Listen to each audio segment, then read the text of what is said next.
teams. We had some missed assignments down the stretch and some different things like that. But, I was proud of the way our kids, the way they competed. I was really proud of their mental disposition, the toughness that they showed. But, this week, a great challenge. I have a lot of respect for South Alabama. I think they're one of the best football teams in our conference. They have real players. They have quality players across the board. I believe 10 out of 11 starters return on a defense that was one of the best defenses in our league last year and one of the best defenses in our league this year. Offensively, I believe 7 returning starters as well. Very well coached, tough, physical, very sound football team. So a great challenge in moving forward. Thank you so much, Coach. Our first questions come from Luke. Luke, please go ahead. Morning, Coach. You kind of touched on what I was going to ask about that. I thought also this was one of the most, if not the most complete game your team has had since you've come here. I want to ask you about that offensive line, though. I thought they did a phenomenal job Saturday night, and they really opened up a lot of things for you offensively. Would you agree with that? Well, yeah, I thought all 5 individuals played winning football for us. They worked collectively together. I thought they did a good job from a communicative standpoint, and I thought our backs did a good job of trusting their run reads and pressing the holes, so to speak. But, again, I think the whole key, we were able to win the double positive. What's the double positive? We won the turnover battle. We didn't turn the football over. We were able to generate 2 turnovers defensively, and then we won the explosive play battle as well. And then I think when you really look at it, we only gave up 3 negative yardage football plays. So we were methodically moving the ball all the time. So we were able to control the ball. We were able to control vertical field position. We were able to control all of that. And I think that's a byproduct up front. We still have to get some protection issues corrected.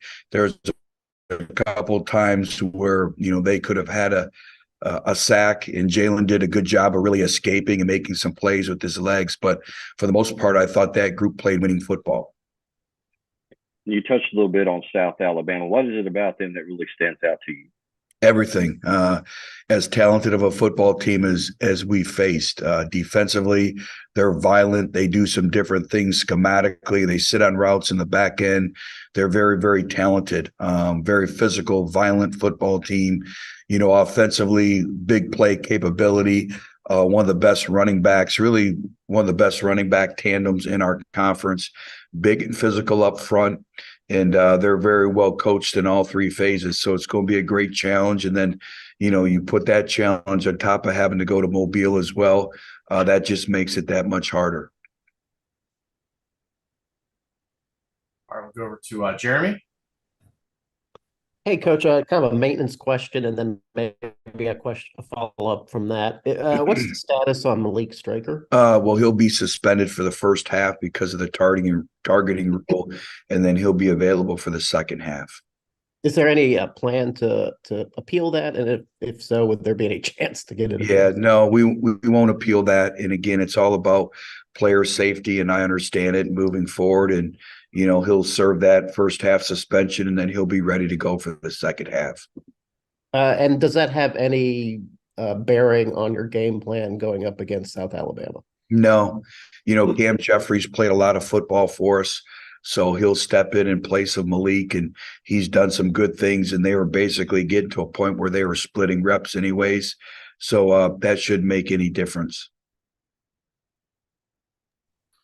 Go over to Logan. Logan? Hey, Coach, had a couple questions, specifically first just talking about Jacob Bayer and the performance he had up front and just his progression throughout the season, how you've seen him grow. And then 2, just the running back room as it is right now. I mean, Jaquez Cross getting a lot of work in the passing game, Cedric Hawkins getting mixed in more. Just how have you seen that room progress as well? Well, Jacob Bayer has been one of those individuals that has been extremely consistent since the moment he came here. We talk about consistency and performance in our program all the time, and he brings a level of stability to the O-line room, a level of communication, a level of toughness. So, since day one he's come in, he's embraced our program. Our players have embraced him, and he's one of our leaders. He's one of our captains. and very deservingly so. In terms of the running back room, I think when you look up the makeups of a running back core, you really want that room to have different skill sets. And I think the individuals that you just mentioned, they all have different skill sets that complement each other. But I think the biggest thing about that room is they're extremely unselfish. They're coaching each other up. They're excited when each other gets the opportunity to play. So I think that's been the greatest thing to see is the connection, the connectivity in that room. And they hold each other to a very, very high standard, but they're also coaching each other, and they're each other's biggest fans. All right, thank you. And thank you, Coach. Do appreciate your time today. Thank you for joining us. Okay, have a great week. You as well. All right, everyone.